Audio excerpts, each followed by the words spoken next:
me passa as perguntas. Ei. Oi, Raquel, tudo bem? Tudo bem, sim. Deu certo agora? Eu sou da Escola José Leão Nunes, sou do primeiro ano e sou acolhedora. Hoje eu vim aqui fazer umas perguntas para você. Tá bom, fica à vontade.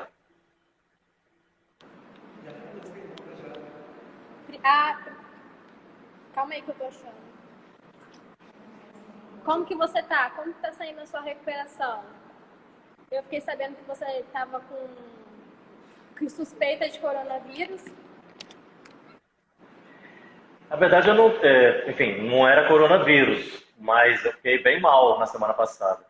E acho que se eu puder dizer, dar uma dica, eu diria para as pessoas realmente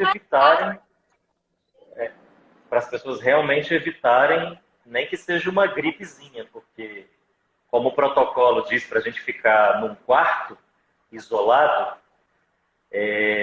ficar no quarto é uma das piores experiências que alguém podia passar.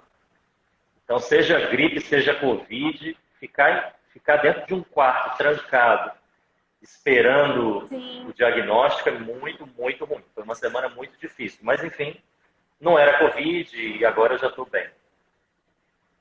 Que bom. Essa doença está matando mesmo, né? Se pegar, quem tem esses problemas de pressão alta, pode matar. É uma doença que assim, é um vírus para o qual a gente não tem nenhuma vacina, nenhum remédio.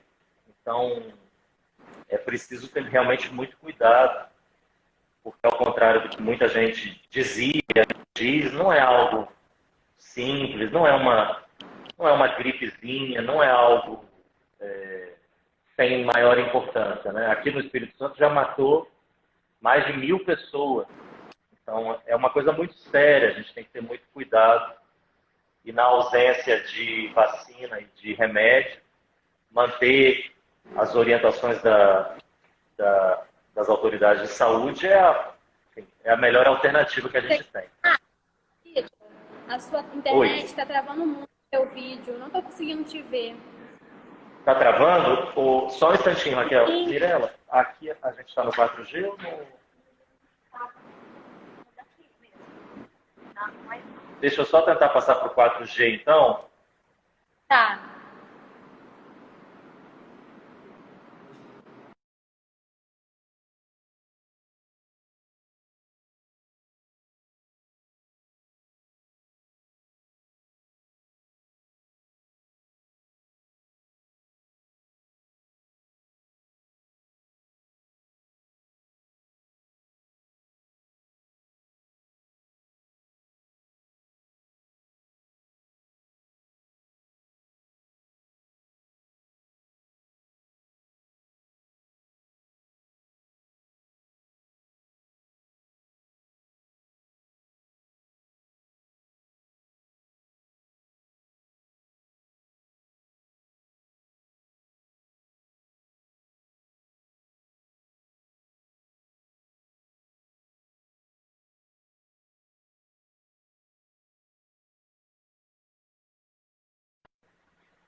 Você está desligado, está desabilitado. Oi, Raquel. Ei! Tá melhor agora? Não. Não? Não, tá gravando muito, mas tá melhor um pouquinho. É que não tá dando pra ver seu rosto direito. Quer tentar para ver se acerta? Porque Agora deu certo. melhorou? A rede aqui da Sedu estava um pouco instável, agora eu joguei para o 4G. Pode ir para as perguntas? Ou você quer falar? Pode. Não, pode, fica à vontade. A nossa escola está tematizando o tema projeto de vida para os alunos, né, do fundamental e do ensino médio, projeto de vida. A primeira pergunta é: o que você poderia conceptualizar sobre suas raízes? De onde veio e da sua trajetória? Quem é Vitor Ângelo para todo mundo? Poxa, essa é uma pergunta muito difícil de responder, né?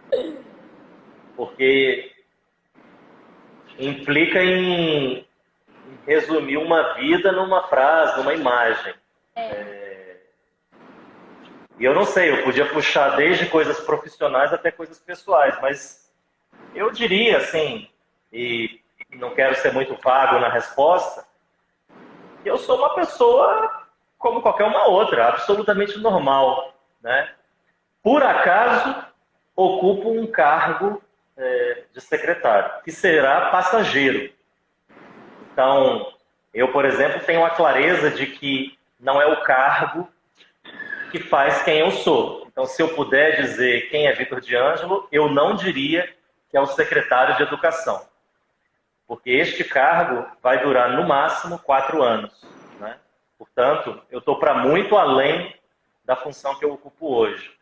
Mas, dentro dessa normalidade que me caracteriza, que te caracteriza, eu diria que eu sou uma pessoa que cheguei até esta posição e nesta posição quero dar o meu melhor dentro do que estou fazendo, como, aliás, sempre fiz em qualquer lugar em que estive, em qualquer cargo ou função que ocupei.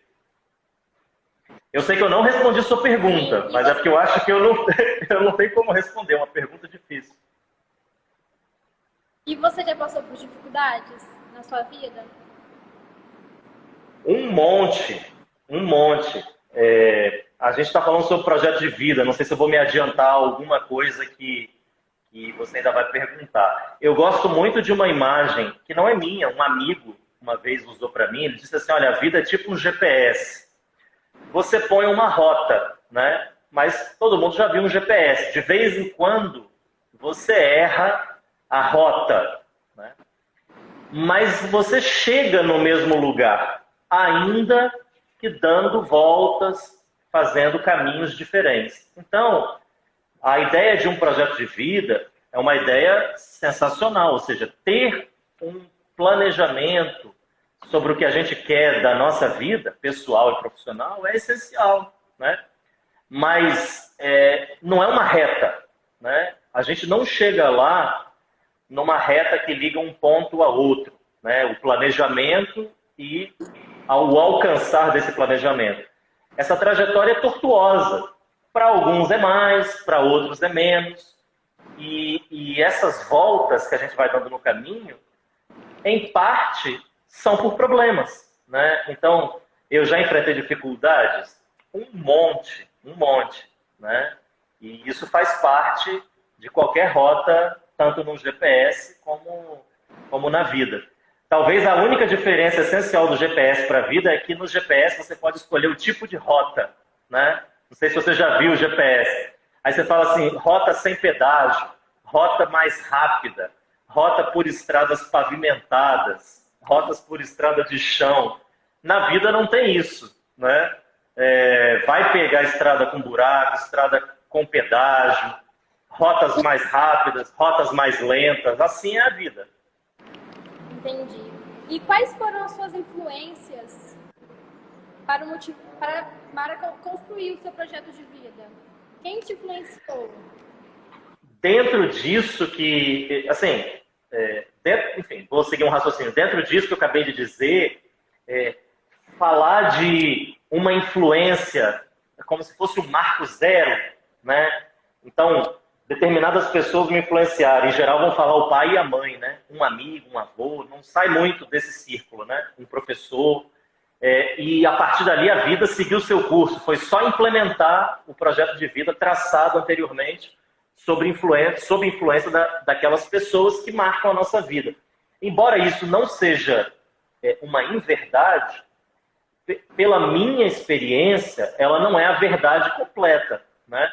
Porque se a vida é como um GPS e a gente vai mudando a rota ao longo do caminho, mantendo uma linha, mas dando, às vezes, algumas voltas por dificuldades de todos os tipos que aparecem, o que a gente descobre, eu pelo menos descobri, é que as influências no projeto de vida, elas não acabam jamais. Esse é o grande segredo, pelo menos na minha vida. As influências no projeto de vida não acabam jamais. Elas podem até começar com um professor que numa série tal te instigou a pensar a seguinte coisa: Raquel, quem você quer ser na vida? Né? O que, que você quer fazer? O que, que você gosta de fazer? Mas você vai descobrir, até porque esse professor não vai te acompanhar para a vida toda, que para implementar aquele projeto, você vai conhecer uma série de outras pessoas em outros ambientes na sua vida que vão te marcar muito, né? E são essas pessoas que você vai carregando na vida como boas lembranças. Mas assim, se eu pudesse dizer lá no início, naquele marco zero imaginário que a gente pode colocar, quem me influenciou? Com certeza meus pais, né? Com certeza meus pais. Mas depois deles e junto com eles, tantas outras pessoas que eu fui conhecendo ao longo da minha vida e continuo conhecendo hoje. Porque dizer o contrário disso, né, Raquel? É dizer que o projeto de vida, ele é traçado em algum momento lá na nossa adolescência e depois nada muda. Ninguém nos influencia, a gente não pega nenhum outro caminho, nada mais acontece. E não é isso. Na verdade, até hoje, eu continuo sendo influenciado por tantas pessoas que eu conheço, por tantas experiências que eu vivo. Então, eu continuo construindo o meu projeto de vida. Entendi. A gente sabe que o projeto de vida representa vários nortes em sua vida. No contexto profissional, na sua profissão, o que foi o fundamental na sua escolha, na sua área de educação? Você sabe que tanto a minha profissão quanto a maneira como eu penso o mundo é uma exceção dentro da minha família. Ninguém é da área de humanas e ninguém também. Eu estou falando da minha família, hoje eu já sou casado, já tenho minha própria família. Estou me referindo à família, pai, mãe, irmão que eu tenho. Nenhum deles tem a mesma profissão, nenhum deles tem uma trajetória parecida e nenhum deles pensa, eu vou chamar assim politicamente, mas não é política de eleição não, sabe? Nenhum deles tem a mesma visão de mundo, eu diria, né? Talvez num ponto ou outro e tal. Então, eu acho isso sempre muito interessante quando eu penso a meu próprio respeito, porque embora eu tenha dito que fui influenciado pelos meus pais, o fato é que eu não penso parecido com eles. Muito pelo contrário, né? Eu diria até que penso radicalmente diferente deles. Então tem uma coisa aí que é interessante, que é o momento, e não é um momento, né? Mas existe um momento em que você se emancipa, você se liberta para pensar do seu jeito, que pode ser o mesmo dos seus pais, mas a partir do caminho que você traçou, né? Ou para pensar diferente. Eu acabei pensando diferente e fui fazer uma faculdade de História, fui fazer mestrado e doutorado, o que meus familiares não fizeram, né? E fiz também na área de Ciências Sociais. Ou seja, enveredei por um caminho totalmente diferente. Mas eu acho que algumas motivações iniciais, o gosto pela leitura, o gosto pela aprendizagem, o gosto por conviver com as pessoas, tudo isso, né, como aquela sensibilidade ali inicial para a caminhada, isso meus pais tiveram sim grande influência, mas em algum momento eu me emancipei deles e quando olhei para trás eu já pensava totalmente diferente. Não sei se para o desgosto deles, eu espero que não. Tá me vendo? Tô te vendo. Tá.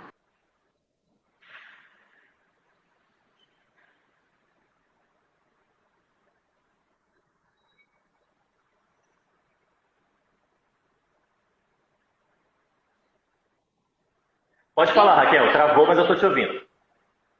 A próxima pergunta é sobre a sua formação. Quais são os fatores da sua família, amigos e professores? O que você tem de antigo, quando você estava se formando? Quais foram as suas referências? Assim, eu acho que eu já falei algumas coisas, mas eu já fiz essa reflexão que você está me colocando agora, né? Algumas perguntas que você já me fez, eu já me fiz também, assim, por que que eu penso como eu penso, né? E por que que eu tenho as opiniões que tenho, apesar de os meus pais não terem essas opiniões? Então, como pode eu ter vindo de uma família e, a certa altura, sem que ninguém tivesse me incentivado a pensar daquele jeito, eu passar a pensar assim, né?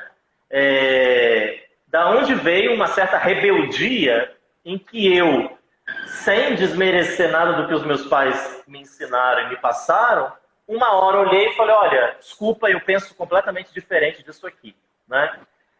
Eu acho, e pelo menos é uma conclusão a que eu cheguei quando pensei nisso, que eu me formei numa época em que no Brasil, o país passava por uma mudança muito grande, né?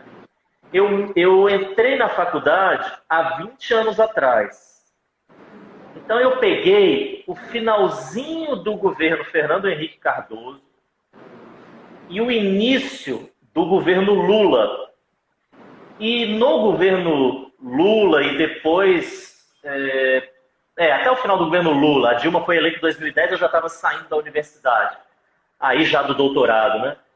Eu também, nessa época, estava no meu mestrado e no meu doutorado. Então, os anos que eu passei na universidade foram anos, e aqui eu não quero, enfim, politizar, não é que foram melhores ou piores, mas foram anos em que um partido diferente, com um projeto diferente do que havia governado o Brasil até então, estava no poder, para o bem e para o mal, né?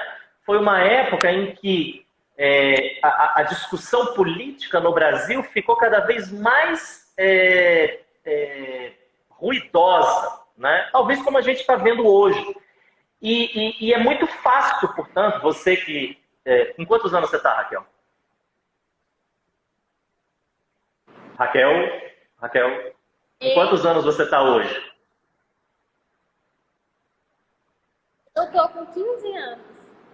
Então, na sua idade, talvez você já, não sei, comece a se interessar por política ou pela discussão que está acontecendo no Brasil e você vê uma polaridade cada vez maior e isso pode ter um efeito positivo em você de te colocar a seguinte pergunta: nessa polaridade eu estou para que lado, né? Eu estou mais para cá ou eu estou mais para lá? Então, há 20 anos atrás, quando eu entrava na faculdade, o debate no Brasil, embora fosse num nível muito melhor do que o de hoje, é preciso dizer, mas ele também era polarizado, né? E alguns temas entraram na agenda de debate do país, a discussão sobre minoria, sobre negros, sobre o movimento LGBT, sobre pobreza, enfim, coisas que talvez em mim despertaram uma sensibilidade para essas questões no momento em que eu estava na faculdade, depois fazendo mestrado, depois fazendo doutorado. Então eu acho que ali eu fui confrontado com uma discussão que era uma discussão do país, né, das pessoas na minha geração, numa época em que eu estava pensando sobre essas coisas. Eu não era nem criança e, portanto, não estava pensando nisso, e não era nem adulto já com, sabe, uma concepção de vida mais ou menos estabelecida. Eu estava numa idade certa, num lugar certo, num país sabe, em grande discussão sobre vários temas. Eu acho que foi ali que eu fui confrontado com o que eu pensava da vida. Eu trazia aquela carga de coisas que meus pais haviam me passado, mas confesso que com aqueles valores e olhando para tudo que eu estava vendo ali, no final o resultado foi pensar alguma coisa, pensar um país, pensar uma sociedade diferente da dos meus pais. Mas eu consigo dialogar, especialmente com meu pai, tenho grandes discussões, consigo dialogar com muito respeito, mas cada vez que eu discuto com ele, eu vejo que nós pensamos totalmente diferente. E tem pensamentos positivos e negativos, né? Pensamentos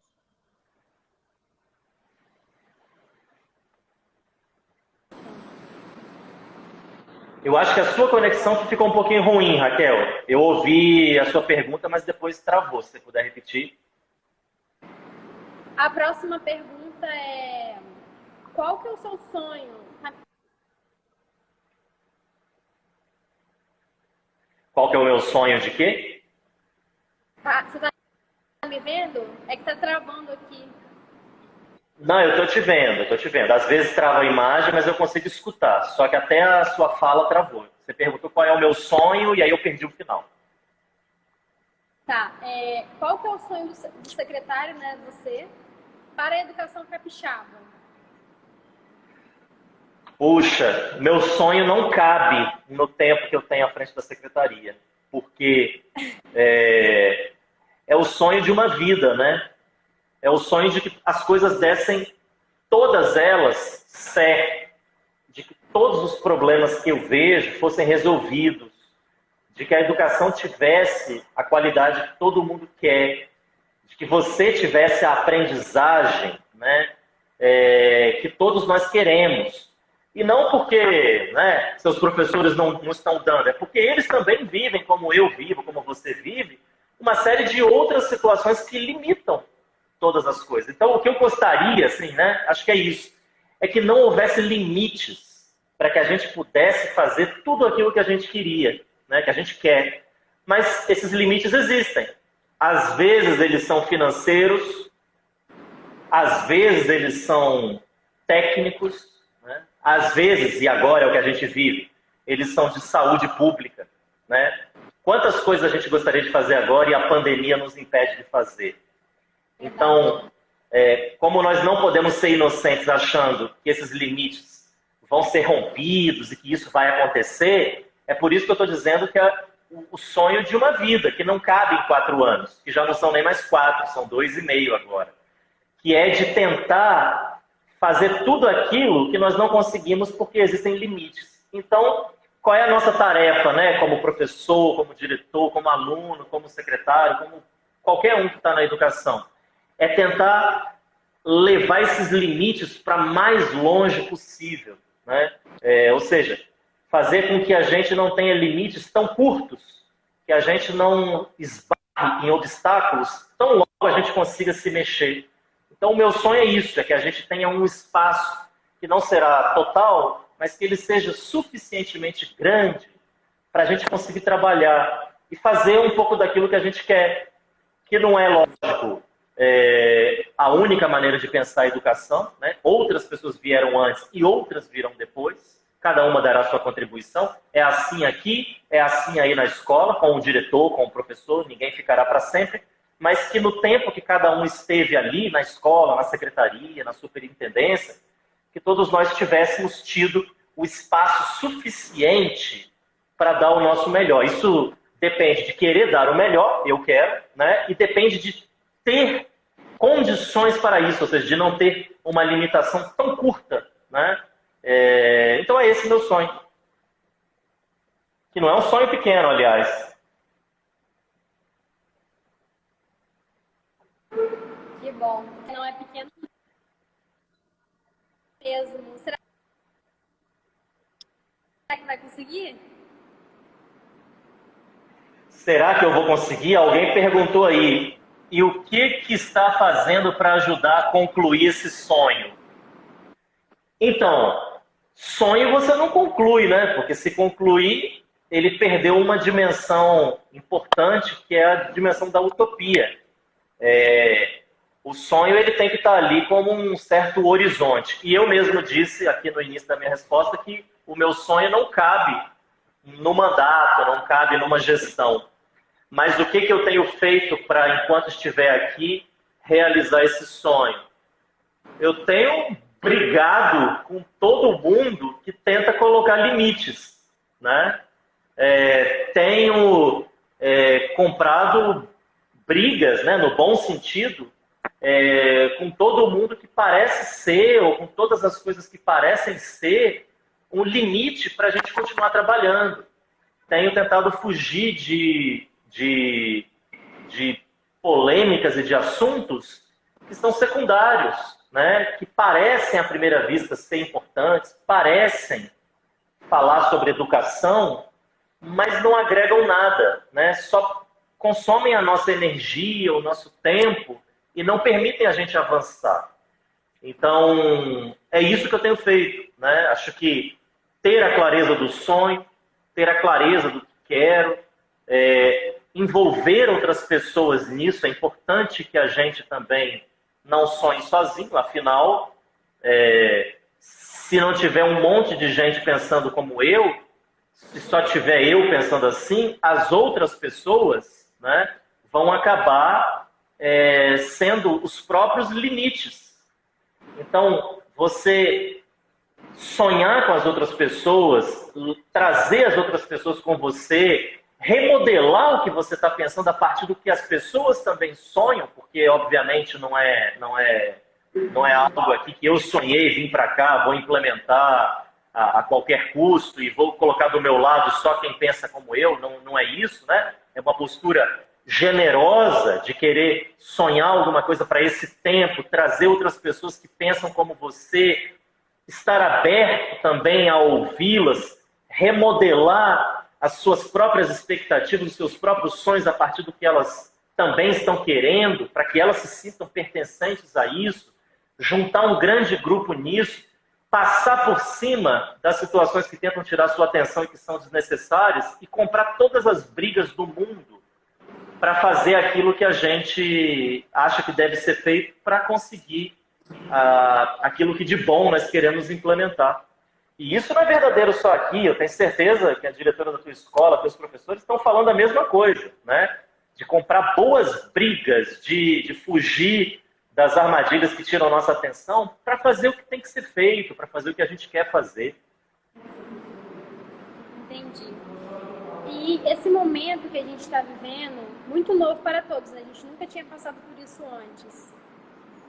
Para centenas de jovens nesse momento, o que está impactando o coronavírus? Olha, nunca vivemos, eu sinceramente, assim, eu não estou muito velho para dizer que nunca mais vou viver. Eu, assim, né? Não sou tão novo quanto você, mas sou novo. Então, eu espero, no tanto de vida que ainda me resta, não viver nada parecido de novo, porque, embora esteja sendo interessante como experiência, inclusive como experiência de gestão, né? Mas é uma experiência muito ruim, né? Eu disse para você ter ficado num quarto isolado por alguns dias com suspeita de coronavírus, ver o que acontece quando a gente olha o jornal, tanto de óbitos, né? Você já citou isso. Então, é uma experiência muito ruim e ela tem impactado muito a vida dos estudantes. Eu diria, sem medo de errar, que eu não consigo nem imaginar o quanto tem impactado, porque pensa bem, Raquel, quantas histórias duríssimas talvez colegas seus estão vivendo num ambiente doméstico de isolamento, né?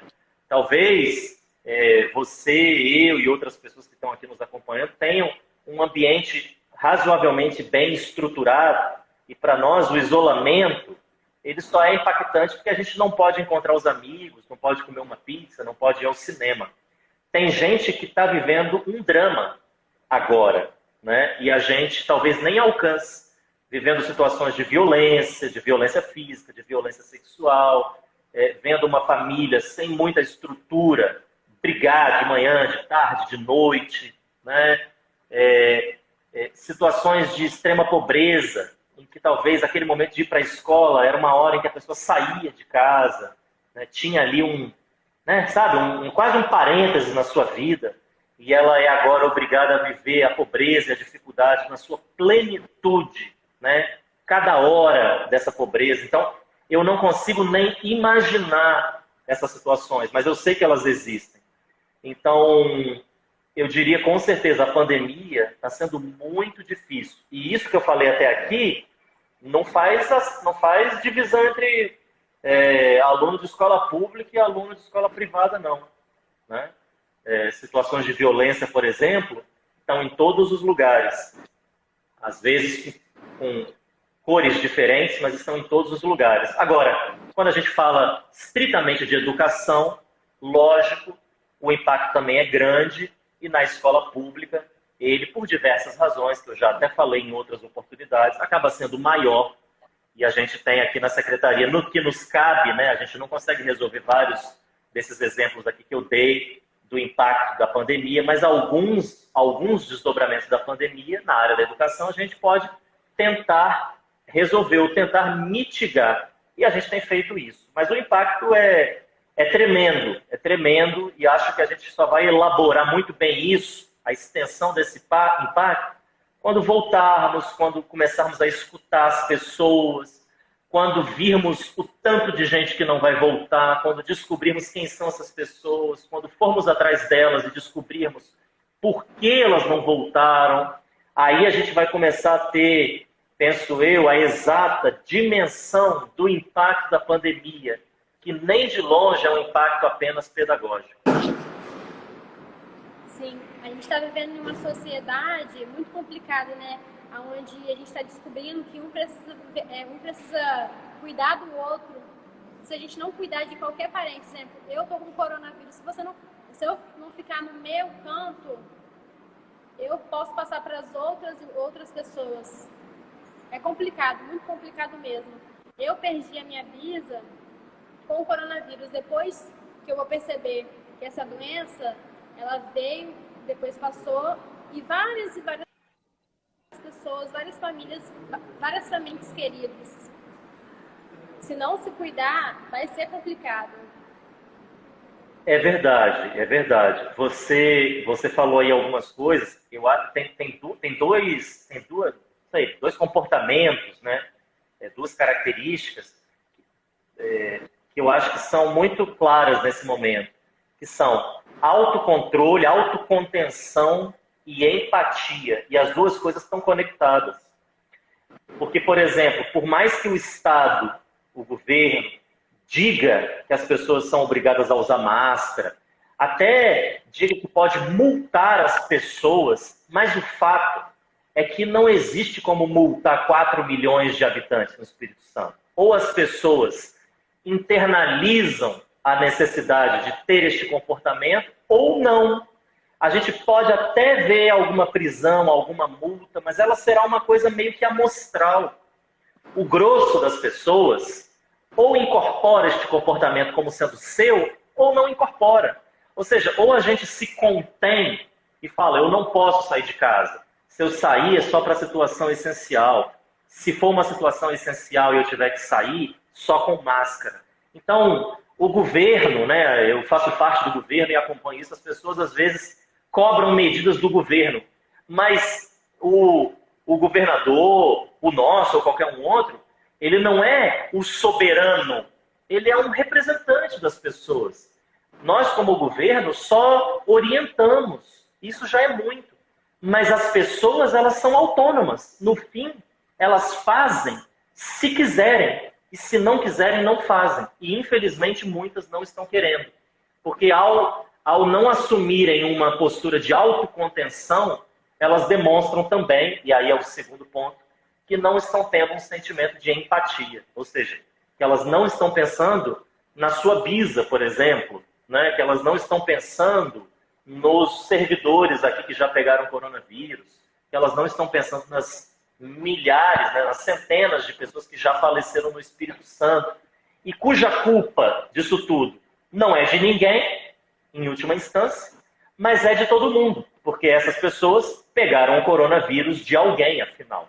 Então, quando a gente vê uma irresponsabilidade de algumas pessoas, né, em estar em ambientes em que não deveriam, em assumir posturas que não deveriam, a conclusão que eu chego é que elas simplesmente não assumiram, não internalizaram uma postura não de esperar que o governo faça alguma coisa, falar, multe, prenda, não, mas uma postura de autocontenção, né?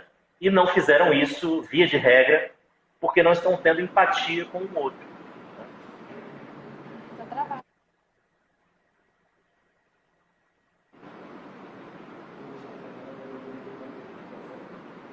Oi, Raquel, voltou. Tá me vendo? Voltou, estou te vendo. Tá. Você pode continuar ou quer que eu fale? Pode, claro, claro. Tá. a gente vive numa sociedade muito complicada, né? A gente só quando a gente perde que a gente vai dar valor. É incrível. Quando começou essa doença, a gente não ia acreditar que várias pessoas iam morrer. A gente só acredita quando morre. Em vez de a gente dar o valor antes, aí quando morre que a gente vai saber, pô, morreu de coronavírus. Se a gente desse o valor antes, talvez não ia acontecer isso tudo. Existe uma corrente da filosofia chamada empirismo. Dentre outras coisas, ela vai dizer que a experiência é que traz a aprendizagem. É um resumo muito, muito simples que eu estou fazendo. Mas, veja, tem coisas que a gente não precisa viver, né? Uma delas é a morte. Porque se você tiver que viver a morte para então aprender, já não adianta, porque morreu, não volta mais. Então, existem coisas na vida em que a gente não precisa passar pela experiência para saber que essa experiência é ruim. Então, também conectando aqui com o que eu disse na minha fala anterior, a gente muitas vezes assume essa postura que você falou de só aprender quando as coisas acontecem. Sei que muito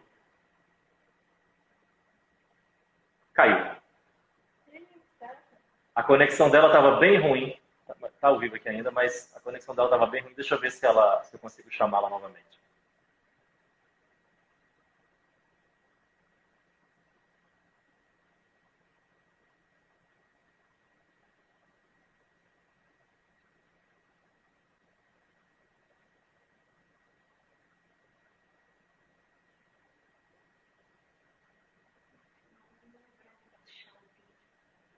Pessoal, eu acho que eu vou encerrar a live. A gente já está indo para 40 minutos. A conexão da Raquel não estava muito boa e agora ela caiu e também não estou nem encontrando ela aqui. Deixa eu tentar só mais uma vez.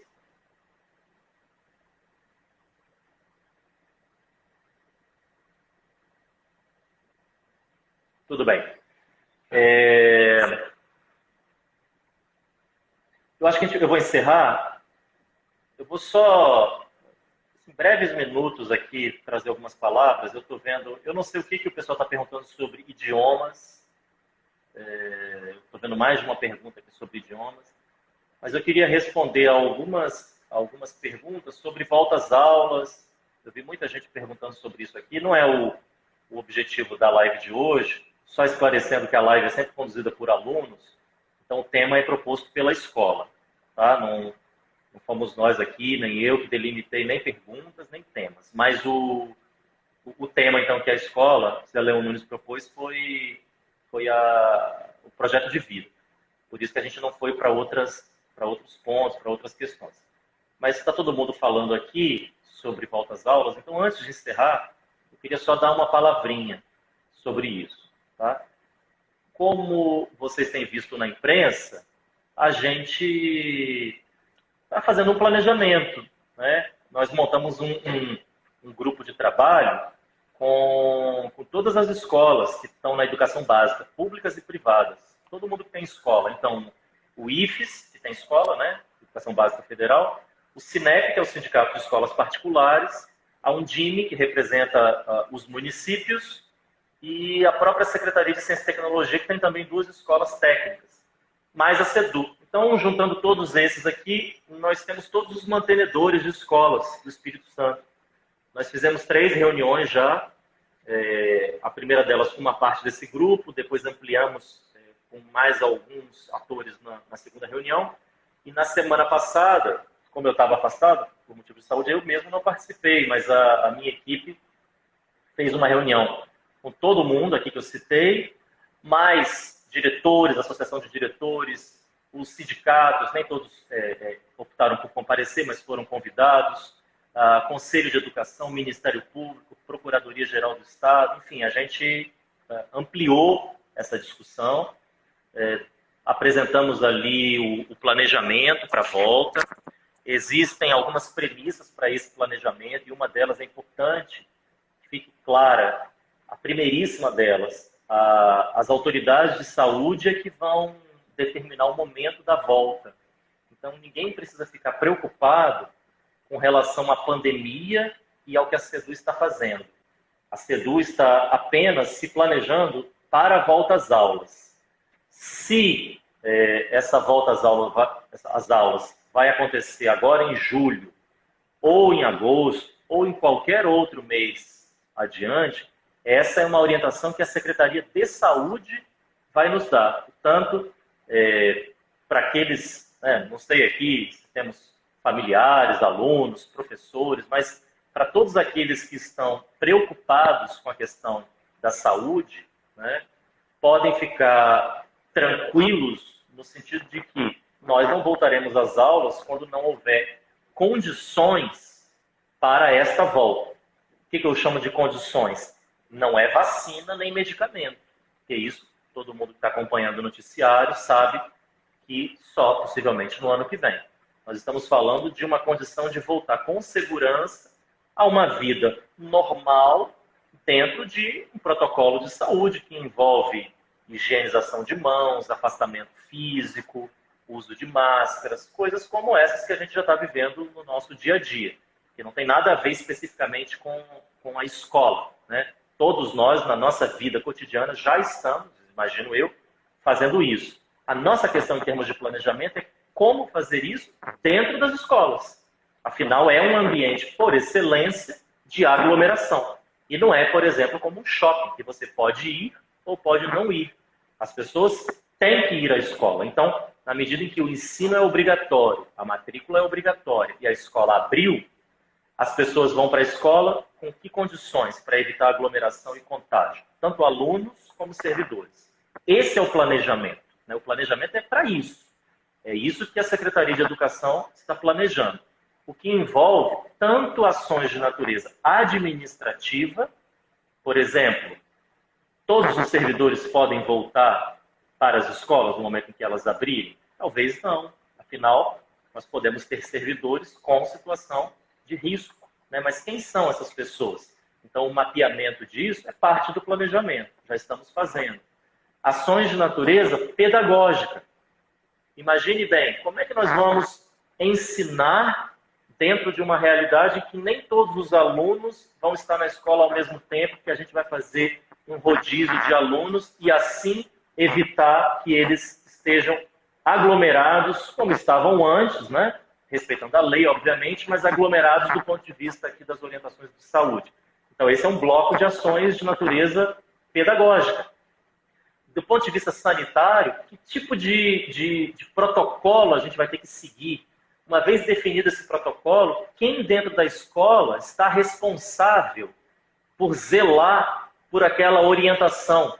É o diretor? É o pedagogo? É cada um dos professores? Se dentro da escola tiver uma suspeita de coronavírus, qual é o procedimento? Quem encaminha o aluno para onde? Então, esse protocolo é do bloco de ações sanitárias. E, por fim, um quarto bloco, que é de natureza psicossocial. Aquilo que a gente falava com a Raquel há alguns minutos. A pandemia, ela impactou e está impactando a vida dos alunos e também de servidores, professores, pedagogos, enfim, todos os profissionais da educação, mas, sobretudo, aqui de alunos, eu quero pensar agora, de uma maneira que talvez a gente não consiga nem alcançar, nem imaginar.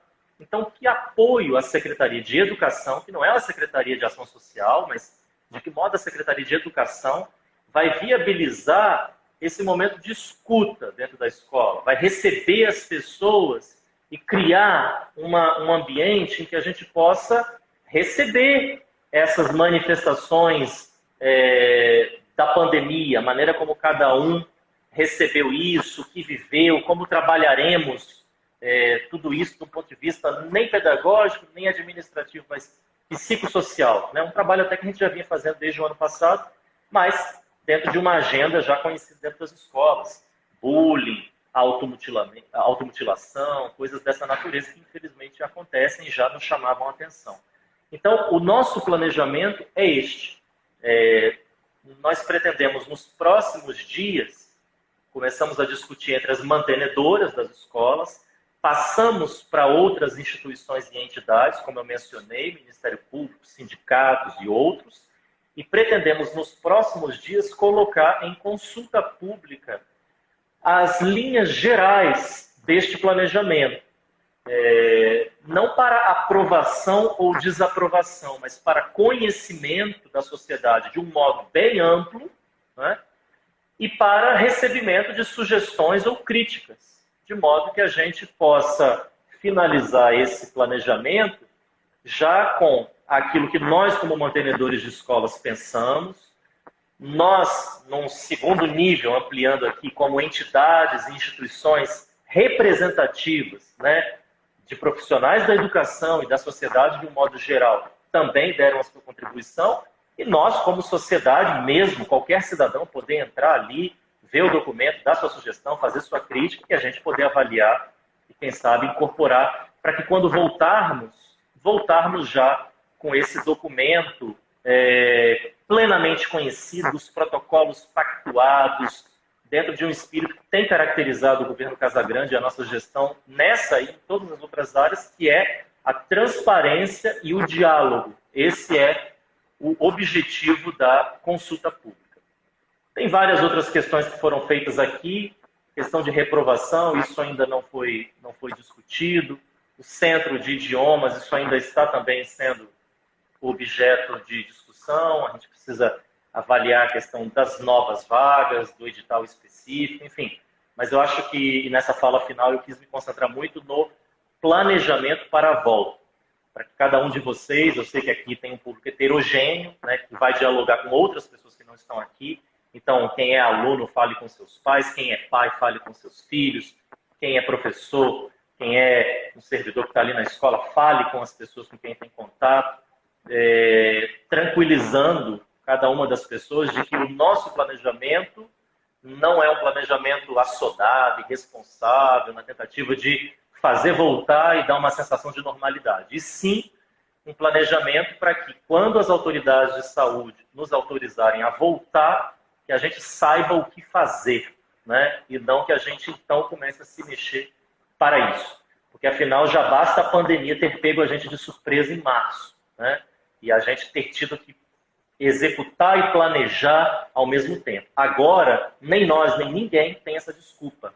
Nós temos todo o tempo necessário para planejar a volta, independente de quando ela vier a acontecer, e é isso que a gente está fazendo, para que ela possa, na volta, né, para que a gente, na volta, possa retomar as aulas da maneira menos atribulada possível, né? E essa, inclusive, é uma das razões de a gente ter criado esse GT, ter ampliado a discussão e, finalmente, chegar nos próximos dias a uma consulta pública, para que todo mundo, literalmente todo mundo, que quiser, que tiver interesse, que estiver atento a esse tema, possa se envolver e contribuir. Pessoal, é isso. Na próxima terça a gente vai ter, não sei ainda exatamente qual é a escola, mas a gente vai ter uma live com alunos também. Eu queria agradecer vocês mais uma vez pela presença. A gente teve aqui alguma dificuldade comigo no início da conexão, depois com a escola, José Leão Nunes. Mas, enfim, é normal. Aqui mesmo hoje na secretaria a nossa internet estava muito instável, então eu sei que isso acontece. E é uma das dificuldades de fazer coisas como essa, ao vivo, numa hora específica, porque a gente às vezes pode dar azar de, nesse momento exatamente, a internet não está à altura da nossa necessidade aqui de dados. Mas eu queria agradecer, não sei se Raquel, o pessoal da escola voltou, mas queria agradecer a ela, a toda a equipe da escola, a diretora, a informação que eu recebi, eu não sei se ela está com coronavírus ou com suspeita de coronavírus. Está confirmada? Você sabe? Mas, enfim, seja como for, eu queria também desejar a ela uma boa recuperação, seja de Covid ou não, que ela e todos os outros que eventualmente possam estar aqui acometidos de coronavírus tenham uma boa recuperação. Queria agradecer a Raquel pelo protagonismo, né? Acho que nós começamos as lives com escolas de ensino médio, depois fomos para escolas de ensino fundamental, com pessoas numa etária, né, mais baixa, e é tão interessante ver já os adolescentes num protagonismo muito claro, muito bonito de assistir, pensando no seu projeto de vida. E acho que o tema de hoje super importante. Eu espero, de alguma maneira aqui, tendo compartilhado algumas coisas da minha própria trajetória, ter contribuído para a Raquel, para a escola, enfim, para a discussão. Para mim, sempre falar com vocês é uma grande contribuição, porque é aquilo que o professor fala, né? A gente aprende ao ensinar. Eu também, né? Apesar de estar fora da sala de aula, quando falo com os alunos, especialmente quando falo a meu próprio respeito, eu acabo fazendo uma análise da minha própria trajetória e, ao mesmo tempo em que, sei lá, humildemente acho que dou alguma coisa para contribuição, penso também a meu próprio respeito. Enfim, por isso que para mim é sempre também um grande prazer estar nesses momentos, nessas lives. Pessoal, um abraço para vocês e boa semana. Muito obrigado.